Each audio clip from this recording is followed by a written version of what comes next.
everyone. My name is Muhammad Amin. Welcome to the Unimind Virtual Open Day.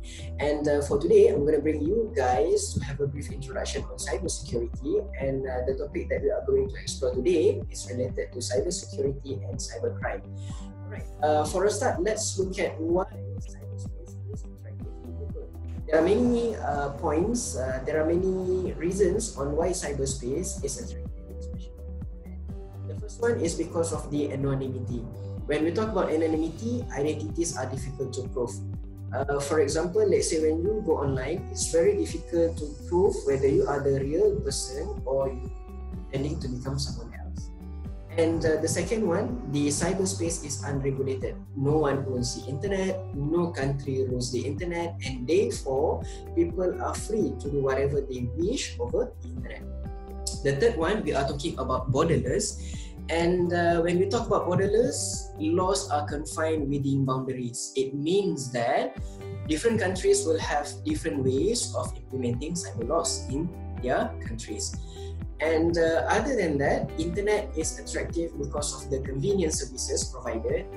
And as we know today, internet offers numerous services and also connectivity. We can have our social medias, we can have online chats, we can have our discussions, we can also transfer money online, and that convenient services are actually making our life to become easier from day to day. And other than that, we also look into one reason why cyberspace is attractive is because of asymmetric force. The internet can be used as a weapon where people start to become keyboard warrior, we start to defame other people online, we start to send hate speech to other people, and due to that, people tend to go to the cyberspace or the internet to conduct what we call as the asymmetric force. And last one, due to the less risk and not to worry of getting caught, that is another important point why people are moving to the cyberspace. Right, let's look at the overview of cybercrime. So basically, there are many definitions of cybercrime. To simplify what cybercrime means, cybercrimes refer to any crimes that you conduct when you are actually using computers or even network connection. As long as you conduct crime by using computers, by using the internet, we consider you are doing what we call as cybercrime. And due to the advancement of technology, for example, new technology comes in, new ICT trends comes in, that exploitation of ICT are actually leading to new cybercrimes. For example, as you can see on screen, there are many types of cybercrime. We have cyberbullying, we have online gambling, we have cyber espionage, we have identity theft and also data theft, not limited to, but slowly when we have the advancement of technology, don't forget that we have people who are actually exploiting the ICT, exploiting the technology to find new ways of conducting cyber crimes. Alright, let's move on to some examples of crime. We have online harassment. As you can see on the screen, we have one screenshot of tweet coming from Danger saying that if your friends survive rape, they were not raped properly. And on your right screen, it says, "I will rape you. How does that feel?" It seems like the statement is very clear, is very natural to people who are already on the online platform, especially on the internet. But in a way, when you conduct online harassment, you are actually considered doing cybercrime. The next example of crime will be web defacement.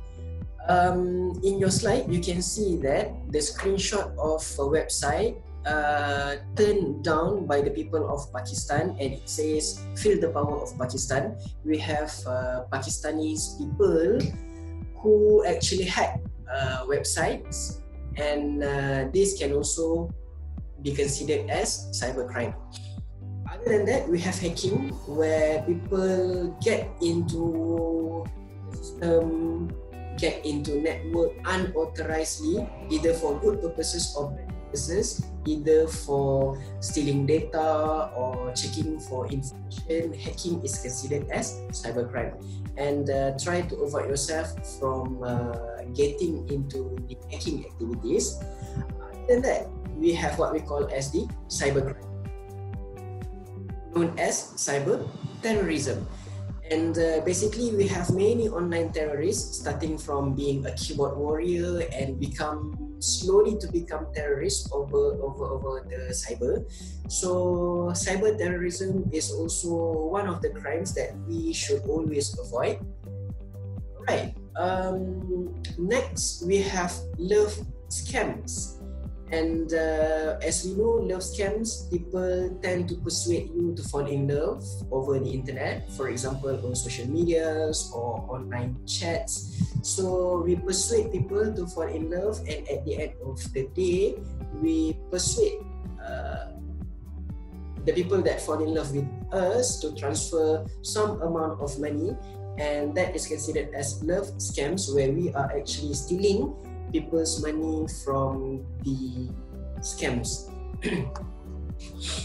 Right, next, let's look at what we call as malware infections. If let's say you are creating malware or known as malicious software, dangerous software, for example, viruses, worm, and so on, just for the sake of infecting systems, computers, or network, you are actually in cybercrime. Not forgetting, we also have cyberbullying as one of the crime. Look at how many social media accounts you have. Look at how many online chats you have.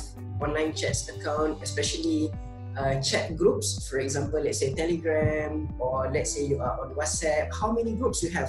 So basically, if let's say you defame people or you bully people over the internet, for example, hey, if you can see on the slide, why do you dress like that? You have no friends. You are so weird.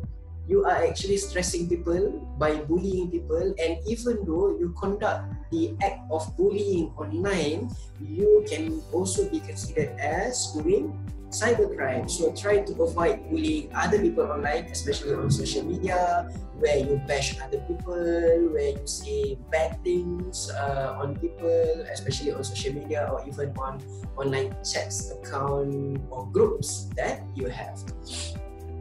Alright, next example of crime, we have what we call as cyber stalking. In real life, of course, you can have people to stalk you physically, and hey, that is very creepy, man. So when it comes to cyber stalking, you are actually doing the same thing. For example, stalking your ex-boyfriend or ex-girlfriend's account, stalking where he or she went, with whom, and so on.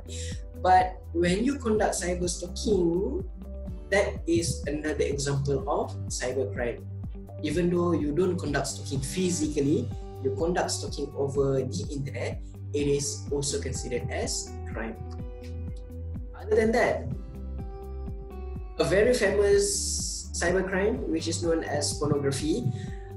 I guess there are many pornographic materials that you can find over the internet, but please bear in mind, keeping pornographic materials or having pornographic contents with you, especially keeping your pornographic materials in your digital devices, one of the cybercrimes. So try to avoid this. Make sure that you don't serve any pornographic materials, you don't keep any pornographic contents in your digital devices, or else you can be prosecuted under Malaysian cyber law for conducting cybercrime. Alright, next we have what we call as money laundering. Just to give you brief information on how money laundering works. So basically, you gain money from illegal activities, and to avoid the authority from detecting you, what you do with the large amount of money that you get from illegal activity just now, you deposit into different legitimate accounts, different bank accounts, making it very difficult to trace. So at the end of the day, you can use that large amount of money freely because you are not dumping that large amount of money into your account, but you disseminate or you distribute the money to numerous accounts, and at the end of the day you collect again the money and you can use that for free. So that is what we call as money laundering. And under Malaysian law, money laundering is also one example of cybercrime. And we have what we call as AMLA, AMLA, Anti-Money Laundering Act. So under Anti-Money Laundering Act, any people proof doing money laundering activities will be prosecuted under the AMLA Act. Alright, other example of crime, we have what we call as the disclosure of information. The simplest example that I can give is related to email addresses. So your email addresses can be collected, can be sold to another third parties, and as you can see in screen, it says that 500,000 Malaysian email addresses for sale, and it can generate income 10,000 Malaysian ringgit per month. Just imagine if you steal other people's email addresses or other people's personal data and you sell to third party, you are actually doing cybercrime known as disclosure of information. And of course, when you get profit from the illegal activities that you do, even though you can gain a lot, but don't forget that you can be traced by the authority for doing bad things, which is disclosure of information. Alright, the next slide that I would like to share is actually related to the rise of hacktivism. One example that I took was about the anonymous hacking team found in 2011. Even though it has been quite long, almost 9 years ago, but still the anonymous hacking team was very familiar, very popular at the time, because NATO defined anonymous as highly sophisticated team, high profile and politically motivated. And due to that, anonymous hacked a lot of governments, agencies' website all around the world. And if we look at the next slide on cases of cyber attacks in Malaysia, we have one case known as Operation Malaysia by Anonymous, where this crime happened on 14 to 19 June 2011, where cyber attack has defaced 210 websites, including individuals, political parties, as well as government websites. And this was conducted by the Anonymous team.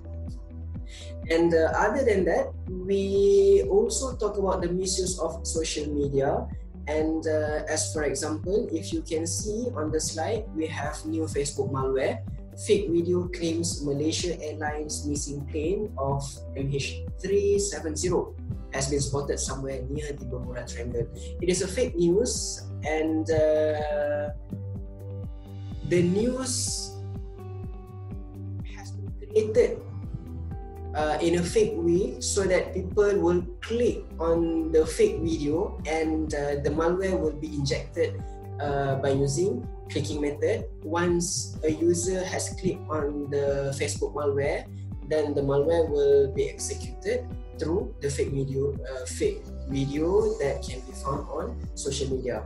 So what I can say here, do not simply click any links that you found over the internet, especially in your emails, in your spam folder, in your social media accounts. Try to simply click links without knowing where the link will direct you to.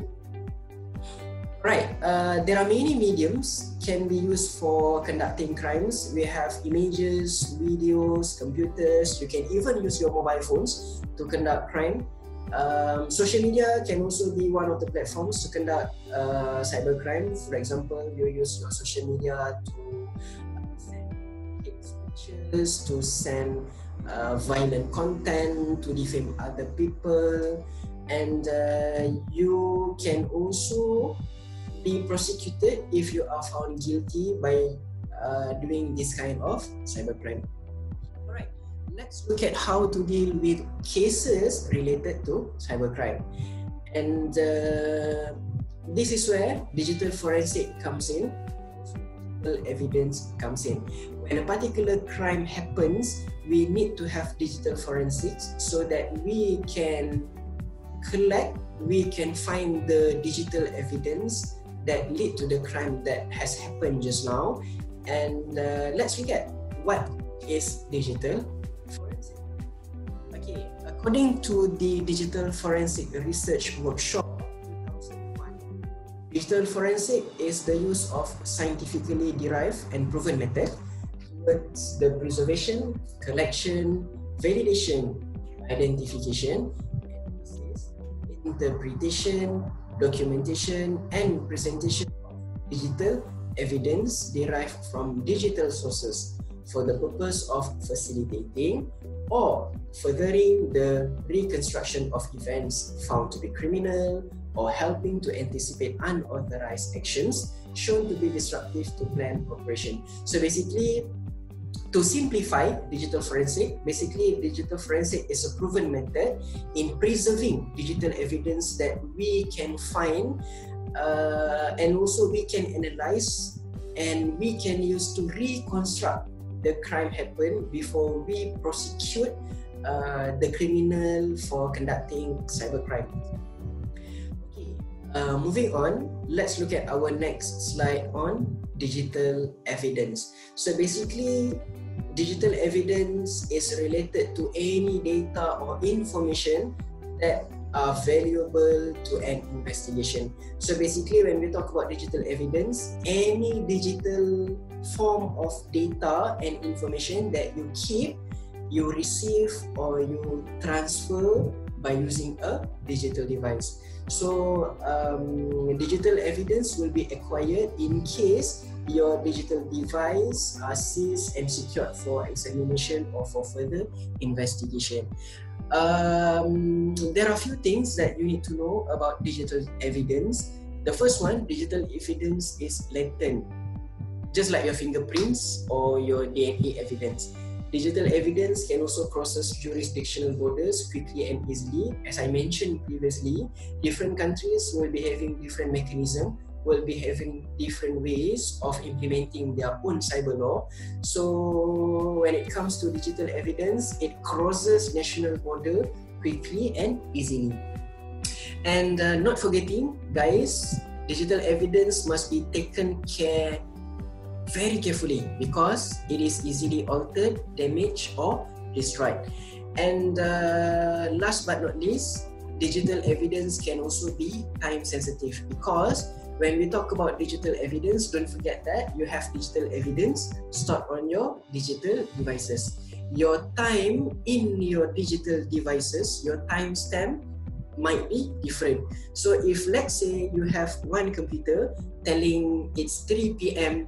now, you might be having your smartphone with timestamp of 3:05 p.m. So the digital evidence or the data that you keep in your digital devices can be time sensitive because it follows the timestamp of your own digital devices.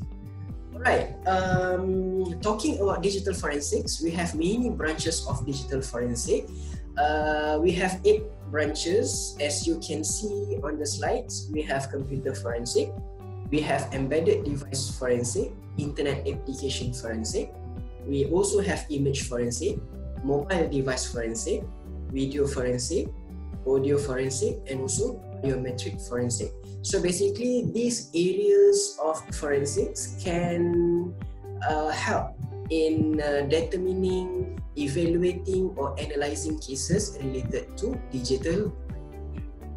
Alright, as for example, let's touch few areas of digital forensic, and I would like to move on to image forensic. What you can do with your images.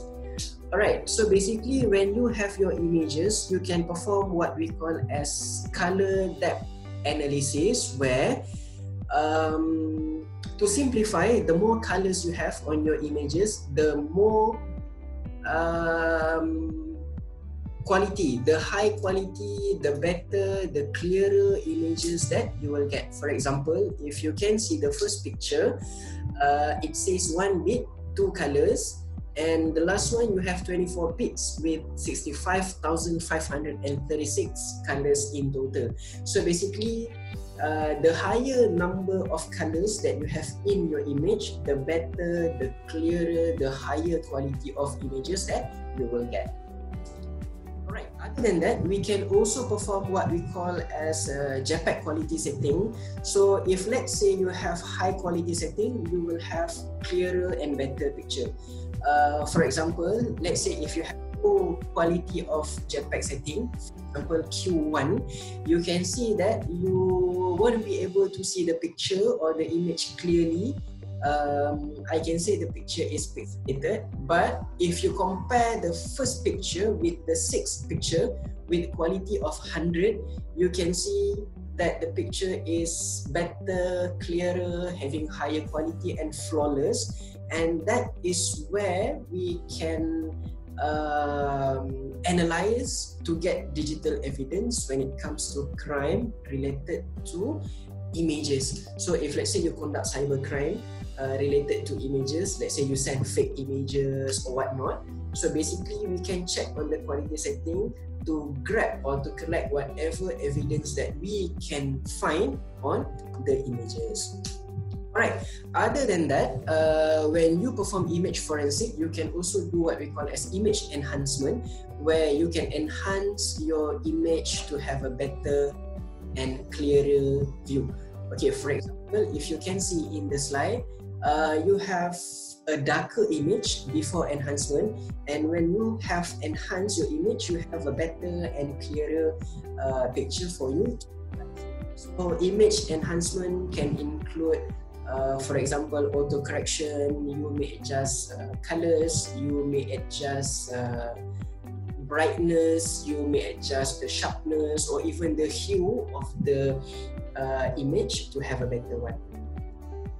Alright, the next slide shows one picture captured by mobile phone or by camera showing one white van. So basically, we want to get the evidence of the plate number. So as you can see, what image that you can do is you can zoom your image, and you might probably need to sharpen, to enhance, to adjust, to auto-correct so that you can get the evidence of the plate number. So basically, when you do image forensic, you have to be very creative. You have to be very careful in dealing with digital evidence so that whatever valuable information on the image can be captured as your evidence. Alright, the next one, we have one image posted by @TWT_Malaysia on Twitter.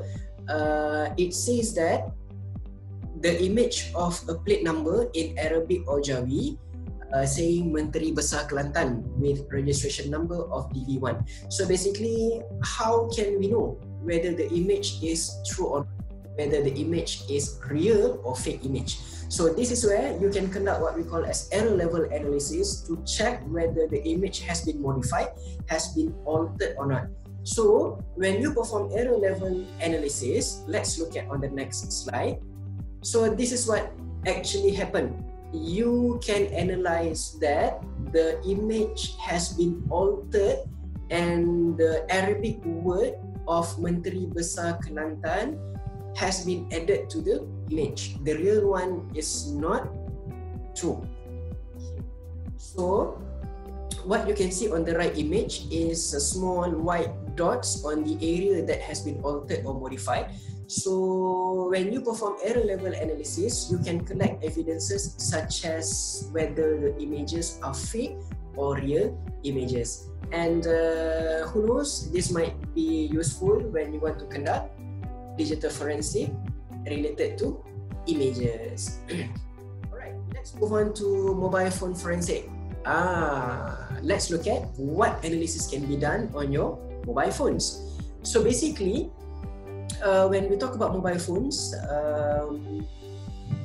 mobile phone forensics is a sign of recovering digital evidence from mobile phone under sound conditions using acceptable methods. So basically, you can recover whatever digital data or information that you have on mobile phone by using accepted methods. Alright, why we must conduct mobile phone forensics in terms of searching for digital evidence? Because there are many things that can be found in your mobile phone. Okay, for example, we have communication information in terms of your calls, your SMSs, your calendars, your call logs, your pictures or videos that you keep in your gallery of your smartphone. Alright, let's look at the next slide on mobile phones evolution. 10 years or probably 20 years ago, we have mobile phones that did not really have features or rich features as what we have today. So if you look at this slide, we have one example of Nokia 51110 with the features of phone book. You have speed dials, you have your call history, you have SMS messages, you have monophonic melodies, and also general phone information. The features are very limited, yet the data or information that we can find on the phone are also very limited. Compared to what we have today, you have your iPhone, you have your smartphone, your Android, what else?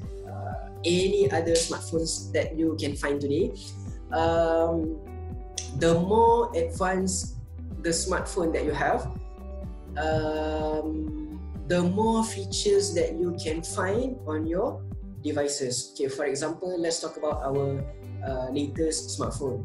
There are so many features that you can find. There are many menus, there are many things that you can do. For example, you can have your phone book, you can have your calendars, your galleries that are containing many documents, images, videos. You have your GPS, you have your web browsers, you have your internet history, and that will lead to different digital evidences that can be collected from your mobile phone. So beware when using your smartphones. Just for you to know that the higher or the more advanced devices that you have, the more features that you will get, and from there the more numbers of digital evidences that we can retrieve from your smartphone. Alright, moving to the next slide, let's look at potential evidences that can be gathered from your smartphone. So basically, data of evidential value can be found in three principal areas of a mobile phone. So basically, we are going to talk about three areas. The first one is your phone's memory, your internal memory. So basically, there are many data can be gathered from the internal memory. The second one, your SIM card. There are many data can be gathered in your SIM card. And the last one, your external memory, where if let's say you have extended memory, such as your memory cards, your MMC, your SD, your micro SD, your memory stick, and so on. So we can also gain or collect digital evidences from your external storage. So just remember, when you have your mobile devices, your smartphone, for example, there are three areas where we can get your evidence: your internal memory, your external memory, and also your SIM card. Right, moving on, we have video forensic. The next slide. Okay, talking about video forensic, I can say that doing digital forensic related to videos are much more complicated and difficult compared to doing digital forensic on images or on smartphone. This is because there are facts and realities of videos that we have to accept. For example, okay, let's talk about CCTV recording. When we talk about CCTV recording or video, we have low resolution, we have invariant quality, we have video compression, we have illumination condition, we have lens properties versus distance, we have lens blur, we have lens distortion, timestamp, proprietary video format, and also video multiplexer. So basically, different video recordings will bring different quality, different video formats will also bring different qualities and also different resolution. Alright. Other than that, talking about the facts and the reality of video. So when we talk about video, we have problem with the quality, and because a lot of cybercrime cases or cases received from CCTV recording is not really helping because of the bad quality of the video recording. As you can see in the slide, we have one picture showing a man, but the image was not clear. Zoom in is not helping, meaning to say, even if you have a video recording and you try to zoom in, you still cannot see the actual image of the criminal because of the low quality of the image. Alright, our last session today, we are going to talk about cybersecurity awareness and also initiative. What can be done to increase public awareness and also initiative, and we talk about cybersecurity. Right. When we talk about cybersecurity awareness, we have to take care of three things. The first one is people, second one is process, and third one is technology. When we talk about people, people should have public awareness. People should have high competency in dealing with cybersecurity. They should know what cybersecurity is all about. They should know why we need to protect our personal data, why our personal data is very valuable. And other than that, what are the mechanisms? What are the importance of protecting our personal data? Talking about process, we need to develop good policies, good SOPs, and also good guidelines. And we must ensure that whatever digital contents that we have are protected under intellectual property such as copyright, to ensure that our digital contents are protected from cybercrime. And last one, when talking about technology, to ensure that we can cater cybercrime, we should have latest, trusted, and also reliable equipment, reliable tools, and also reliable software. Don't depend simply on software from the internet without knowing the existence or without knowing where the tools are coming from. Please check before you simply use any equipment or any tools that you find over the internet. Right. Last one, talking about data leakage and also legal initiative. As my last advice for today's session, please take care of your personal data. Take care of your, I can say, your valuable data. For example, your name, your email addresses, your phone number, your home addresses. If let's say you have filled online forms or even physical forms at shopping complex or even at government agencies and so on, you are actually exposing your personal data to other parties. So please take note that whatever personal data that you think might be used for bad purposes, try to protect your personal data.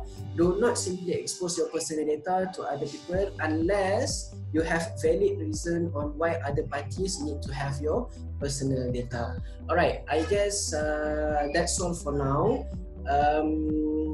Thank you for having your session with me today related to cybersecurity. In case you want to know other programs that Unimind offer, you can log on to www.unimind.edu.my, and you can also call our hotline or even contact our marketing and also counselors through WhatsApp number, and we will be able to assist you. So once again, thank you and have a nice day.